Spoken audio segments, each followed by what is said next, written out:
So we'll end this unit and this volume with a discussion of one of the more subtle forms of reasoning that goes into proofs, and that is the style of proof called mathematical induction, or sometimes it'll just be called induction for short.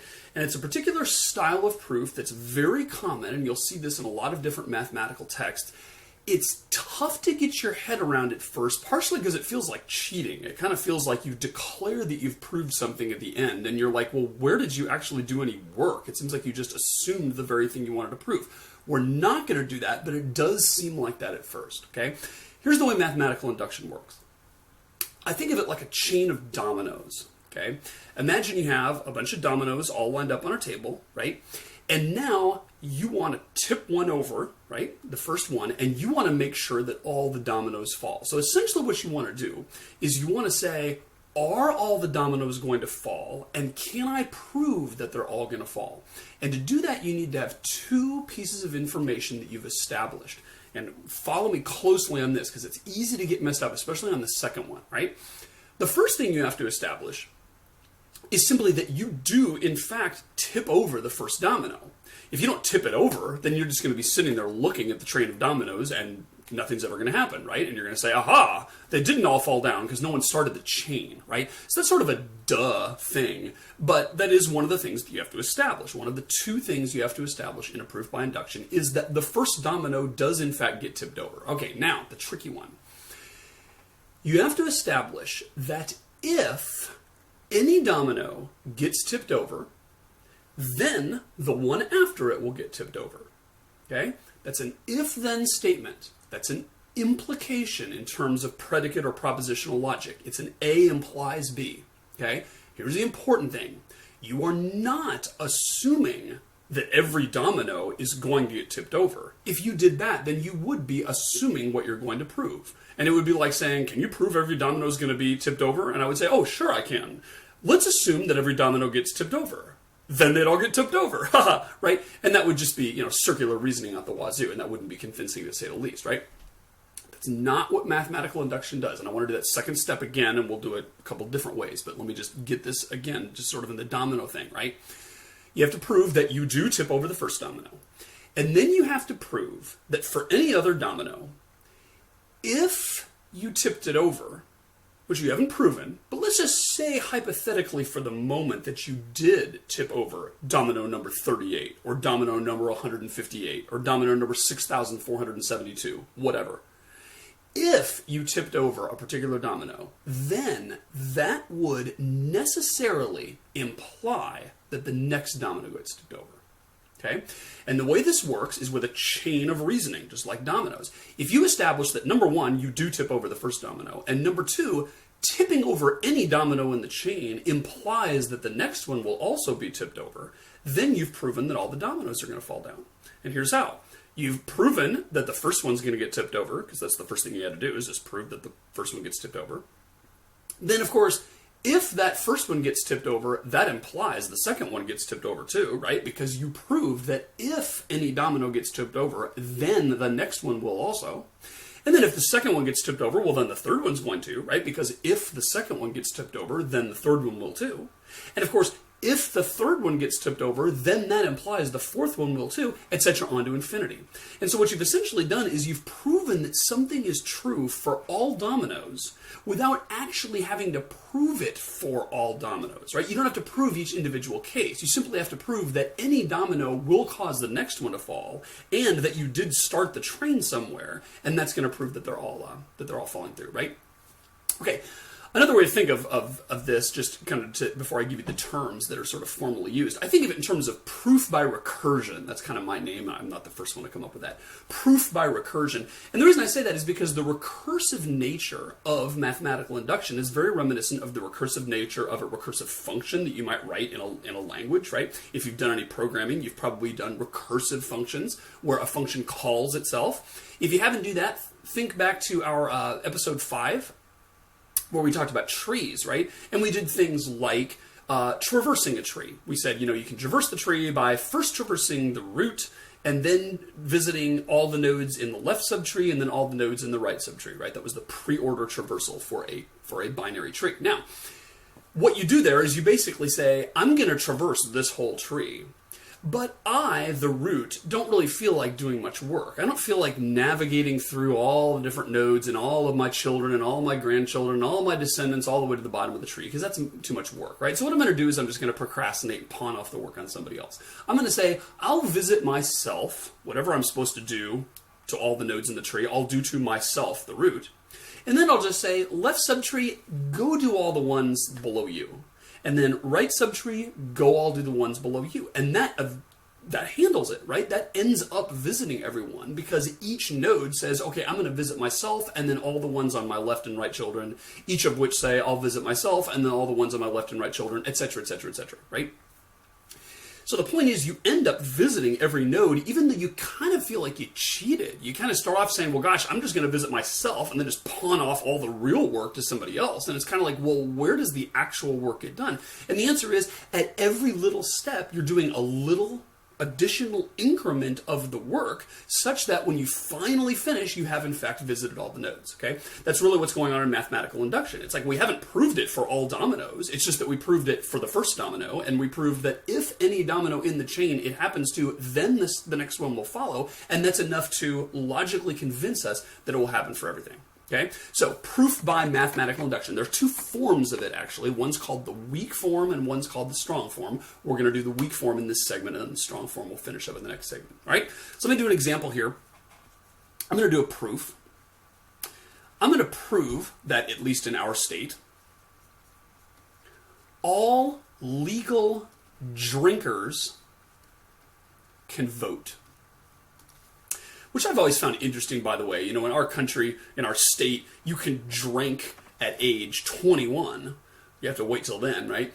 But at age 18, you can vote. And heck, at age 16, you can drive a car. Now, to me, that seems really backwards, right? I mean, to me, the most dangerous of those three activities by far is being in control of a motor vehicle traveling 70 miles an hour down the freeway. If there's any of those, we ought to delay till the person's a little bit older. It ought to be driving, right? I don't really care when they, drink a beer, right? That seems to me like there's very little at risk. And voting to choose our, national leaders and our state leaders, that seems like even more important. And then, actually being in a position where you could hurt somebody with a huge 2-ton automobile under your control seems like the one that ought to be the latest thing. But for whatever reason, they never asked me, and those are in fact the ages. So in our state, it is actually true that all legal drinkers can vote. And that's because you can drink only when you reach 21, whereas you can vote when you're 18. Okay, so here's essentially the proof, and I'll put it in English, and then we'll put it into the language of logic.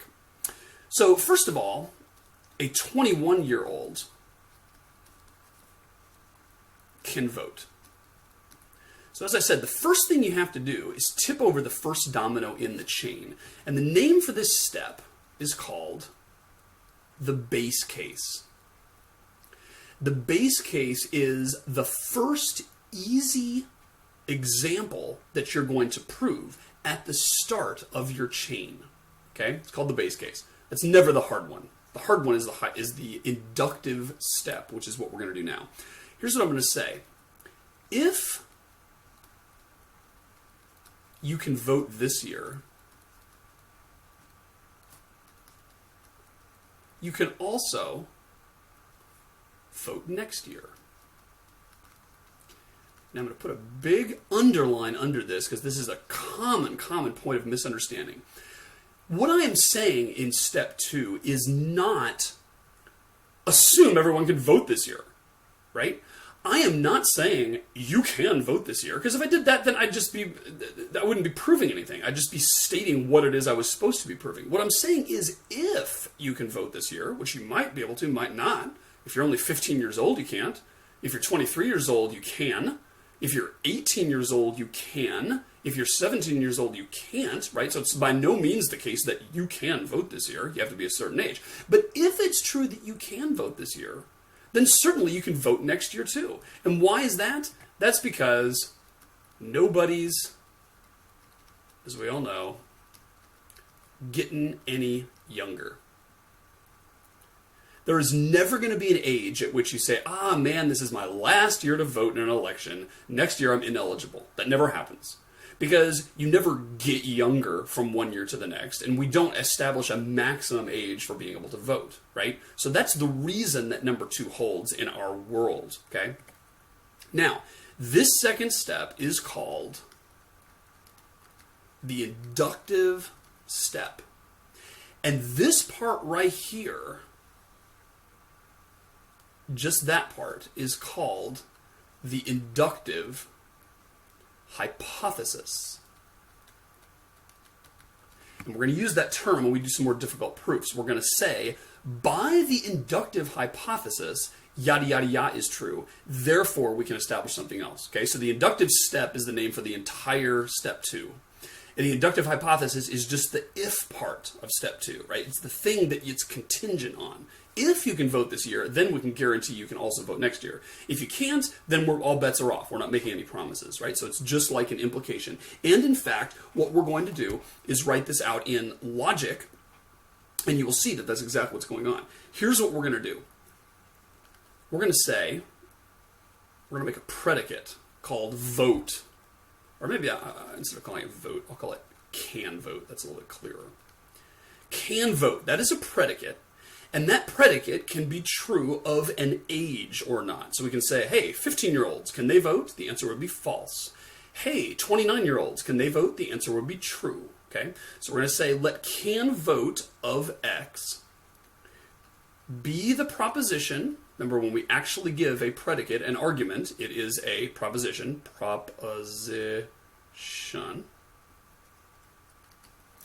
That a person of age X can legally vote. Okay? That's what our proposition is going to be. Now, we're going to prove 2 things. Number 1, can vote 21. This is in fact true, and we can verify that because if a 21-year-old goes to the voting booth, they are told that they can vote, right? They don't even need to be that old, but if they are that old, certainly they are a legal voter, right? Now, we're going to say, sorry, I keep forgetting to change the name of this thing. Can vote. We're going to prove can vote of K implies can vote of K plus 1. Now, I want to really make sure you totally grok this number 2. We are not saying can vote of K. What we are saying is can vote of K implies can vote of K plus 1. Okay? So it's just like, remember when we did this in predicate logic, if we say A implies B, that does not mean A is true. If I claim A implies B, I am not claiming A is true.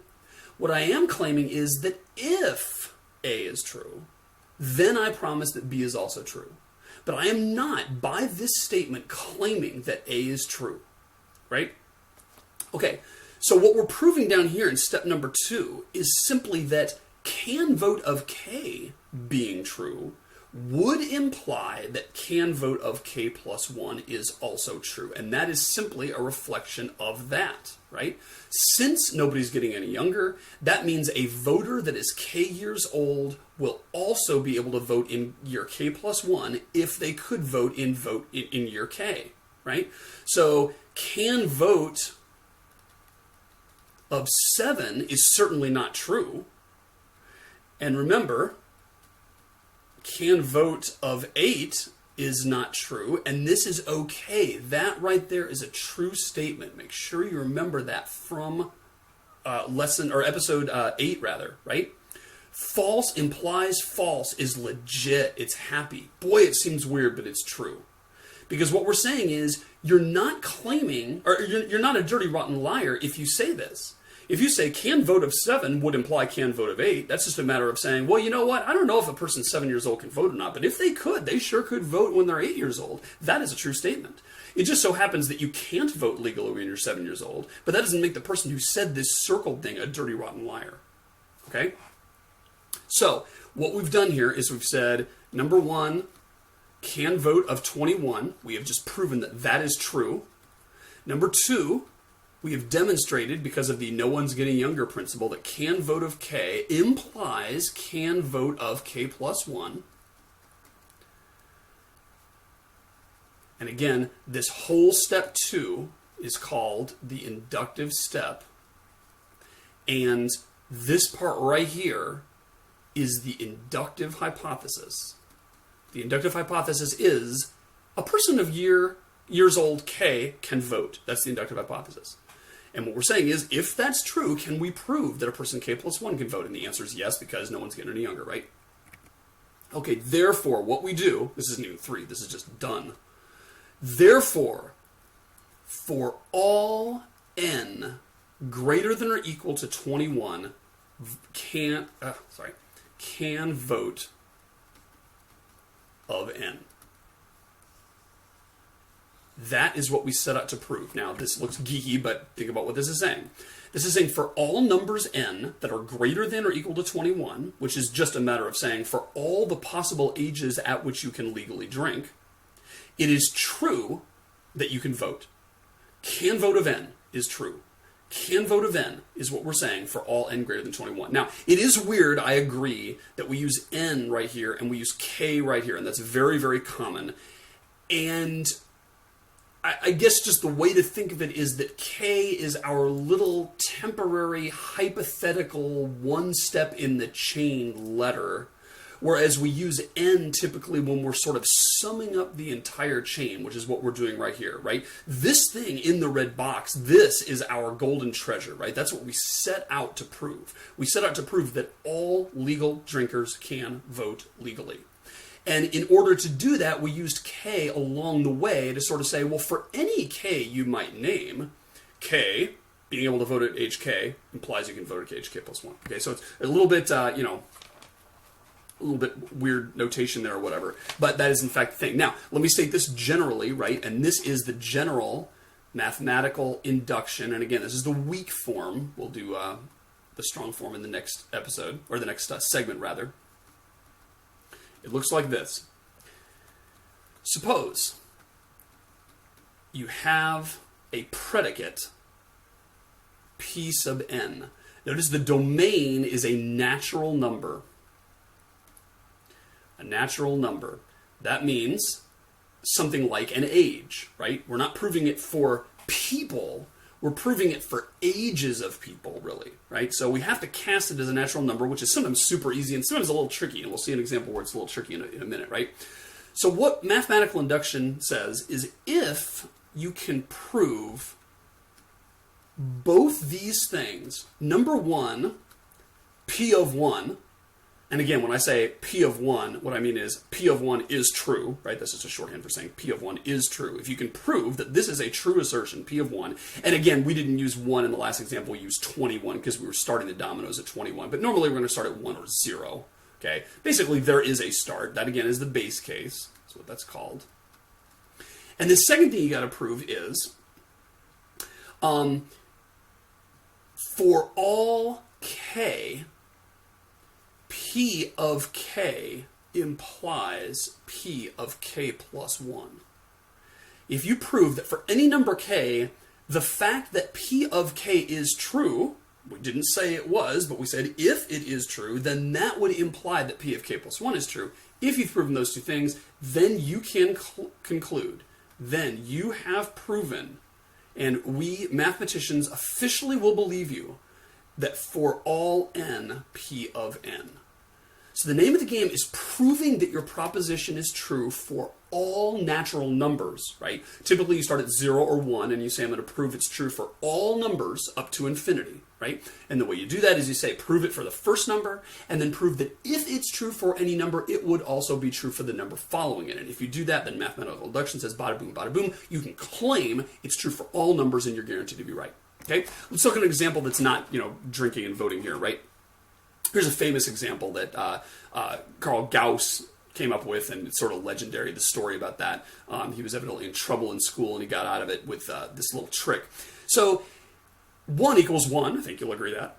1 plus 2 equals 3, I think you'll agree with that. 1 plus 2 plus 3 equals 6. 1 plus 2 plus 3 plus 4 equals 10. I think you'll notice that, right? And what happened in this story, which evidently is well attested, and this isn't just apocryphal, this actually is something that happened. He was, Gauss was told, you got in trouble because you were, throwing spitballs or something.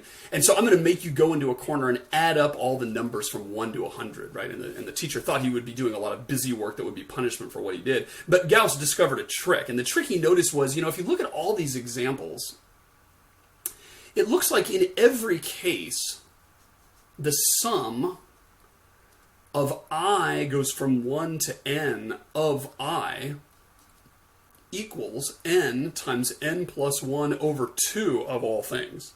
Now, how do you get that? Well, let's say n equals 1. If n equals 1, then if we say the sum of I equals 1 to n of I is simply the sum from I equals 1 to 1 of I, which is simply 1. And I think you'll agree that that does equal 1 times 1 plus 1 over 2. Because 1 times 2 over 2 is 1, right? If we say that n equals 2, so now we're going to go from I equals 1 to 2 of I, that's going to be 1 plus 2, right? And you will agree also, I believe, that that is equal to 2 times 2 plus 1 over 2, right? I'm just substituting 2 for n here, and then in this case I substituted 1 for n, right? So 2 times 2 plus 1 over 2 is equal to 2 times 3 over 2, which lo and behold is 3, and that is exactly what 1 plus 2 is, right? And if I'll just jump ahead to 4 just to kind of make this more convincing maybe. If n equals 4, then I from 1 to 4 equals 1 plus 2 plus 3 plus 4, and that just happens to equal 4 times 4 plus 1 over 2, which is equal 4 times 5 over 2, which equals 20 over 2, which equals 20, it equals 10, right? So it certainly looks as though this thing is true all the way down. And, we've just done like a proof by example here, which is not a real valid form of proof, right? You can't just sort of say, well, it works for these 4 cases, therefore it works for everything, right? But what if we did want to prove it was true for everything? What if we wanted to prove that the sum from I equals 1 to n of I does equal n to n plus 1 over 2 for all natural numbers n? Here is one way to do it. First, we have to couch it in a proposition. We're going to say, let P of n be the proposition that the sum of I equals 1 to n of I equals n times n plus 1 over 2, right? That's what we're trying to prove. So we're going to say that P of n, now again, n is just a placeholder letter here, right? We could substitute anything in there, right? We could say P of 7 is the proposition that I from 1 to 7 of I equals 7 times 7 plus 1 over 2. And we can say the proposition of k, P of k, is the proposition that if I go up to k, that's k times k plus 1 over 2, right? So we can substitute a different variable. We can substitute an actual value that's just an n. It's just a placeholder n, right?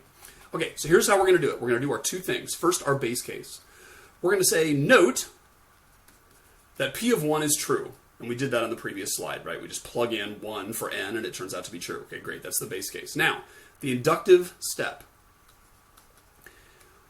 We're going to say, first, assume that P of k is true for the moment.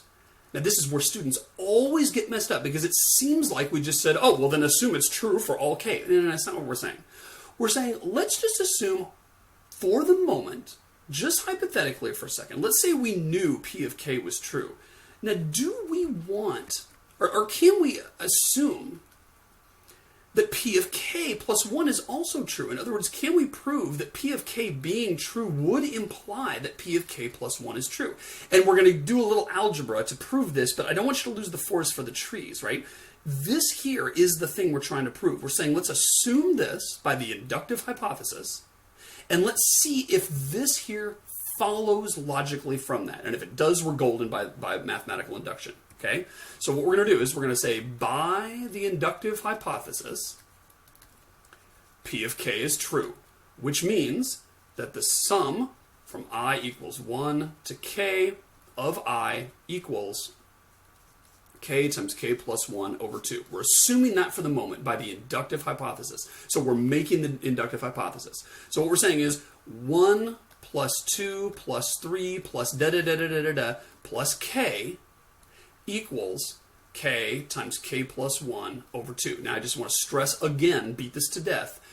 We are not saying we've proven that for any value of k in particular. I'm not saying that if k is 125 that we've proven that this is the case. I'm just saying, let's say for the moment that it is. Now, what we can do is we can do a little algebra. We can say, let's add k plus 1 to both sides. And this is where it's a trick, and this gets down to the proof part, and you have to just sort of say, can I figure out a way to prove this, right? So if I add k plus 1 to both sides, then I've got 1 plus 2 plus 3 plus da-da-da-da-da plus k plus 1 equals k times k plus 1 over 2 plus k plus 1, right? Now, let's do a little work on this right-hand side. If I multiply that out, I get k squared plus k over 2 plus k plus 1. That's another way to write the right-hand side, right? And if I factor the k out and do a little algebra, what I'm going to get is 1/2 k squared plus 1/2 k plus 1, right? Just divided both things by 2. If I collect like terms here, I've got 1/2 k squared plus 3/2 k plus 1.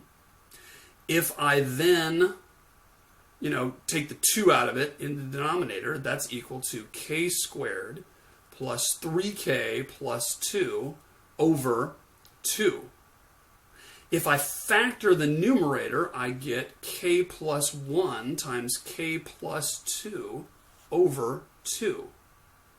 And k plus 2, of course, is the same as k plus 1 plus 1. So, let me draw it up here since I'm running out of room. This is equal to k plus 1 times k plus 1 plus 1 all over 2, right?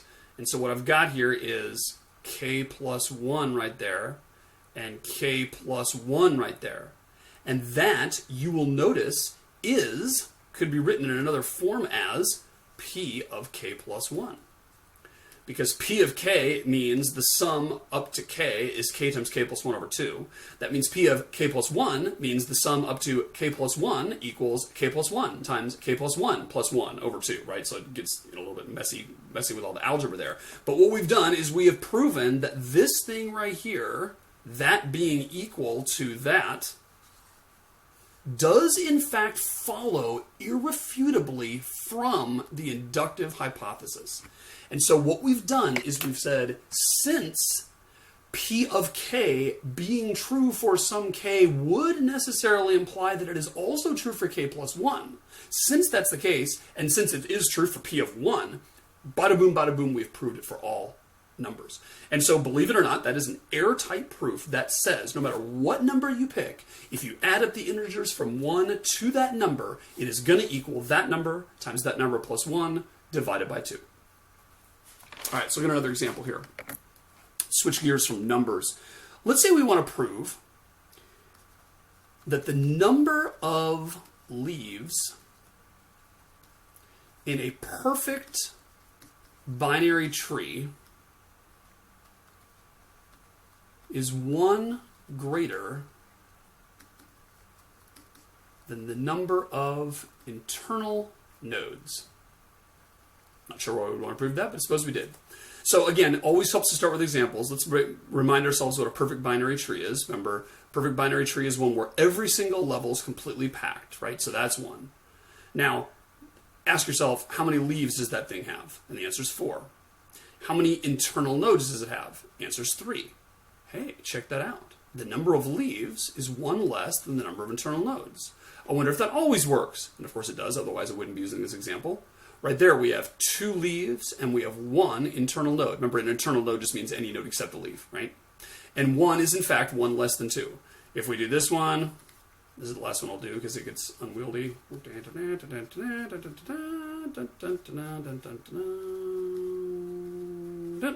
We have 8 leaves, and we have 7 internal nodes, and 7 is indeed 1 less than 8, right? So our little proof by example, which of course is not a valid proof, even though a lot of people seem to accept that, right? Hey, it worked for 2 or 3 things, must be true for everything. Not so. But we're going to prove that it's true for everything, and here's how. We're going to use mathematical induction.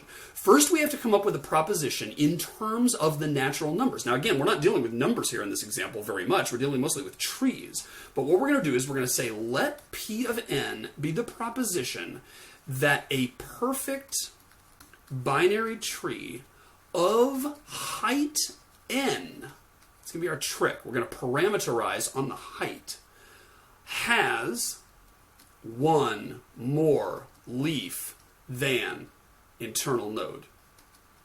Okay? So what we're doing is we're saying, let's let P sub n be the proposition that if you have a tree of a certain height, it works. And therefore, what we're going to do is prove that a binary tree, perfect binary tree, no matter what height you choose, it's going to work for. All right? So here's how we're going to do it. First, our base case. Note that P of 1 is true. I always think of the base case as kind of a warm-up because it's usually kind of an easy thing and it just kind of helps you verify a simple case, right? So P of 1 is true. We notice that, right? Because if we have a binary tree like that, then we notice that it has height 1 and it has 2 leaves and it has 1 internal node. Therefore, the proposition is true, right? Okay, so that's the easy part, obviously. Now, here's number 2. We're going to assume, again, that P of k is true for some k. We're not proving that. We're going to assume it. Now, let's do a little notation here. Let's let L sub k be the number of leaves in a perfect binary tree of height k. And let's let n sub k be the number of internal nodes in a tree of that height, right? So I just kind of need some variables to refer to these things, right? So we're going to assume that P of k is true, which is the same as assuming that L sub k equals n sub k plus 1. So we're saying for some tree that's of some height, some perfect binary tree, maybe height 77, maybe height 119, whatever, some value of k, we're assuming that the number of leaves is in fact 1 more than the number of nodes. Okay? And what we have to prove, must prove, and this is kind of good to write down, especially when you're first learning this stuff, we must prove that L of k plus 1 equals n of k plus 1 plus 1, because that amounts to proving that it is true for k plus 1, right? Okay, so here's how we're going to do it. First of all, we're going to say, note that the number of nodes on level k of a perfect binary tree is 2 to the k, right? How much is on level 0? There's 1 node on level 0. How many on the next level? 2. How many on the next level? 4. How many on the next level? 8, right? Because the tree looks like this. 2 on that level, 4 on this level, 8 on the next level. And we could actually prove that if we wanted to. We're just kind of considering that as a little subroutine of our proof, and I'm assuming that you buy it because we're basically just doubling the number every time, right? At every level, every node has 2 children, therefore we're doubling the number of nodes. Therefore it's going to be 2k, right? Or 2 to the k, excuse me. All right, so what that means is L sub k is 2 to the k. And L sub k plus 1 equals 2 to the k plus 1, right? Now, by the inductive hypothesis, which we have not proven, but we are making use of, we know that 2 to the k equals n sub k plus 1. And we must prove 2 to the k plus 1 equals n sub k plus 1 plus 1. And here's how we're going to do it. We're going to say, well, n of k plus 1 equals n of k plus 2 to the k, right? That's a property of trees right there. That's just saying that we can add the number of internal nodes on the previous level plus the number of nodes on the new level and get the number of internal nodes of our next level, right? So if I have a perfect binary tree this high, then what I'm doing is I'm saying, well, if I take the number of internal nodes there and I add all of these new things as internal nodes, because each one of them is going to have children now. So all those things that were no longer internal nodes now have become internal nodes. Then I'm going to say that the number of internal nodes of a tree of the next level is going to be however many internal nodes there were of the smaller height, plus all the leaves that were on that tree, right? Okay, n of k plus 1 is equal to 2 to the k minus 1 plus 2 to the k. That is using our inductive hypothesis right there. Okay, so if you substitute stuff in there, you'll realize that we can say that. Now, once we do that, we're going to say, okay, n sub k plus 1 then equals 2 to the k plus 2 to the k, right? All I did was move the 1 to the other side. And if I have 2 to the k, that's equal to 2 times 2 to the k. Now, if you're rusty on your exponents here, just think that through, right? 2 to the k plus 2 to the k is twice that, just like 7 plus 7 is twice 7, right? And 96 plus 96 is twice 96. That's the definition of multiplication. That's all we're doing here, right? We're simply saying 2 to the k plus 2 to the k is twice 2 to the k, right? But 2 times 2 to the k is 2 to the k plus 1. That's just the property of exponents, right? Because it's basically 2 times 2 times 2 times 2 times 2 times 2, where we do k multiplications. So if we do 2 times k multiplications of 2, that's equal to, k plus 1 multiplications of 2. And so we get this, right? So we have just shown that n of k plus 1 equals 2 to the k plus 1, which is exactly what we needed to prove right here. And so we have proven that the proposition being true for a perfect binary tree of height k would imply that it is also true for a perfect binary tree of height k plus 1. Therefore, bada boom, all of the stars align, and we have proven it for all binary trees, no matter how tall they are. Okay? Again, it feels like cheating to me, because it feels like, well, where did I consider all the different trees, right? Where's my loop? All I did was sort of say, well, let's assume it's true for this, and then it's true for a k plus 1, and then all of a sudden it's true for everything. But magic or not, it is in fact a valid form of proof and an extremely powerful one.